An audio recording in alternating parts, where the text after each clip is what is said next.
What's up guys, it's Team Kuribrohs here with team member Tom Keenan. And what did you do today?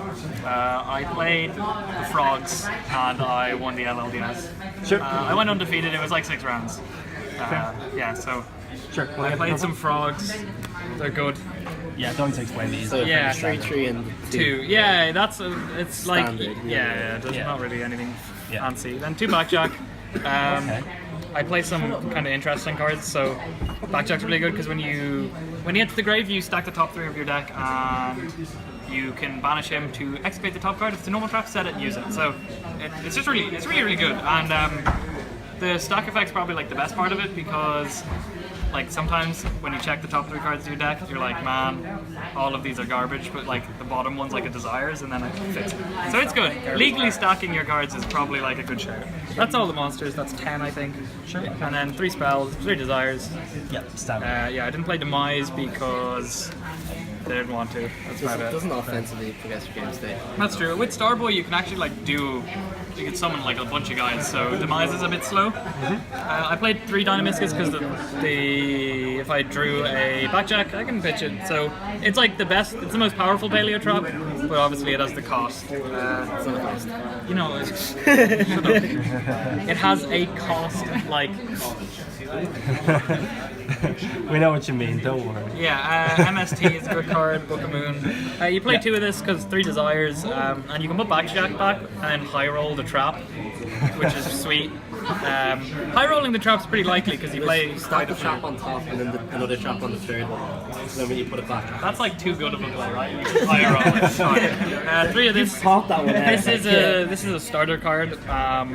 So it's really good. It puts 2 Paleos and you can like chain off all of them. Yeah. That's all the Paleos and that kind of thing. Sure. Then I played 3 Reckless because obviously if you draw 2 you win. With Blackjack actually, it's like you can like manipulate it so you get more Recklesses.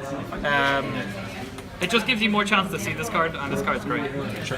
Then I guess the only interesting card in my deck was, maybe, played 3 Needlebook Nest. Okay, alright. It's like Morella, so it's like 3 more Morella. On average, I didn't do any maths, but like, what seemed to happen was I hit around 2 Paleos and like a Frog, and then sometimes I high roll the Blackjack, and like this card is just insane.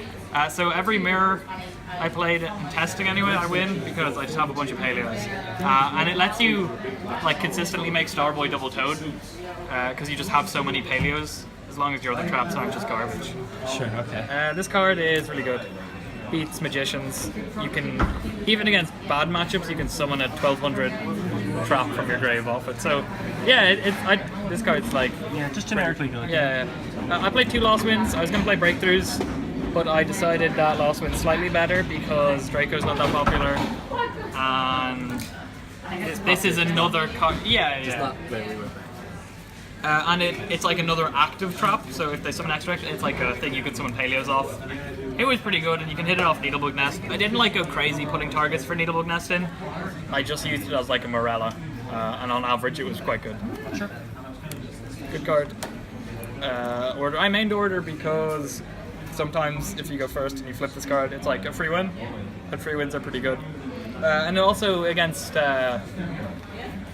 diagram and stuff, if you flip it into boards, it's like not that bad.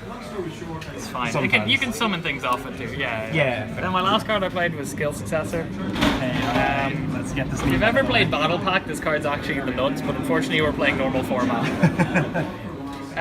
So you can activate it to boost a guy by 400. Never happened. I actually never drew it, so that's pretty sweet. Okay. And then from the grave you can banish it and give something 800 attack.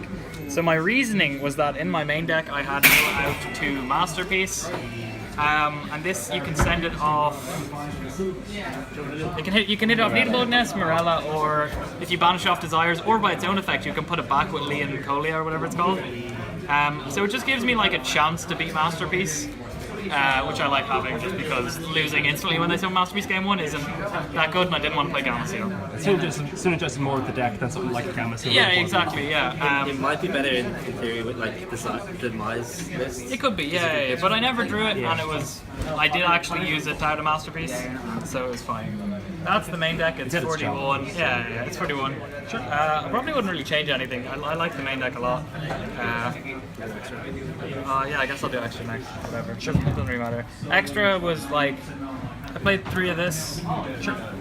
It's I think you should play 3. Some people are only playing 2 because it puts itself back, but like you don't really use your extra deck at all. And this 3 came up in testing like more than like random rank 2s. 1 Decode Talker just sometimes comes up. Then obviously 3 Toad. Why not? Yeah, that's fair. I'd honestly play 3 Morellinate or 3 Obabinia.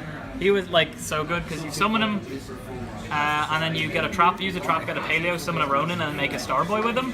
So he's just like, he gives you 2 cards because he gives you the effect of the Paleo and then another Paleo. So he's really, really good. 1 Anala, whatever his name is, he's good. You never make more than 1 unless you're just balling, but like you're probably winning anyway. This thing. These are just like the random things I never made the entire day. The other rank 2s. Yeah, you probably honestly don't even need to play any of them. But you may as well because you have space. You could, This guy's really good. never came up. Like, I usually just like summoning Toad instead. That's fair. So 15 extra deck, I hope. And then, didn't main Maxi, even like my last deck profile, even though it is like the God card.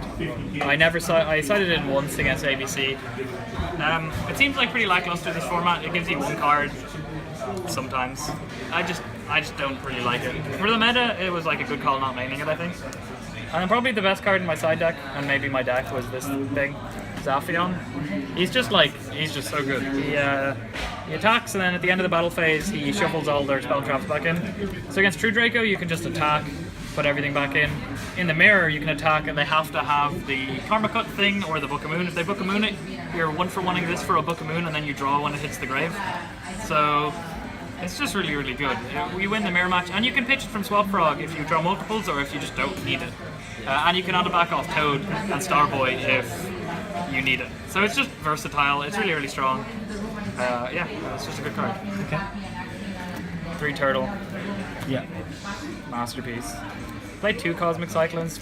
Side deck space was like surprisingly tight, but I wanted Disruption going second against the mirror match, and like sometimes you just hit strike. I actually drew it once, so I don't really know how good it was, but in theory it's decent. This card's really good. You can't chain Paleos to it, but it stops Denko, all the magicians, pretty much all the magicians, and Masterpiece, so it's just really versatile. Just still solid big problems, basically. Yeah, it's just a good card. It's better than Strike, I think, at the moment, because like what does Strike do at the moment? Like it hits none of those things that we were just saying with the problems. Strike triggers all the magician. Yeah, Strike's good in the mirror match, I guess, but I usually just have all the Paleos in the mirror match, so it's not that big a deal. Yeah. This banishes. And then this thing. You put it in going first in like back row matchups, and if you flip it, you win the game because it's like just so good. That's about it. Yeah, fair. Yeah, the deck was pretty good. I won pretty much. I 2-0'd most opponents. I did win every round. I'm trying to think of like. Yeah, there's not much to say. It's just Paleo with some like funny cards in it, I guess. Sure, okay. You got any shout outs? Yeah, I played True Draco, 2 True Draco, Mirror Match, ABC, and Monarchs, I think, for round 1. And you played the Zephyr Metalfoot Draco as well? Yeah, that was a cool deck. But he kind of, not like he just didn't open super well in the last game. And I played 1 Zephyr. He only played 1 Zephyr? He played 2 Oracle and like some other random shit. Yeah. Anyway, this video doesn't need to go on much longer. Shout out to Team Kuribrohs and Weeds and Farmers again. And that's it, I think. And Niall Bennett. And Niall Bennett, he's a good lad. Good skin. Brendan for actually dropping me in today again. I live like 5 minutes from the event, but look, we gotta be ready for the event. Shout out to Billy Siggins for lending me the deck. Of course, yeah. And that's it. Thank you for watching. Keeping all your points deep. This is Team Kuribrohs with team member Tom Keenan alongside Billy Siggins here, signing out.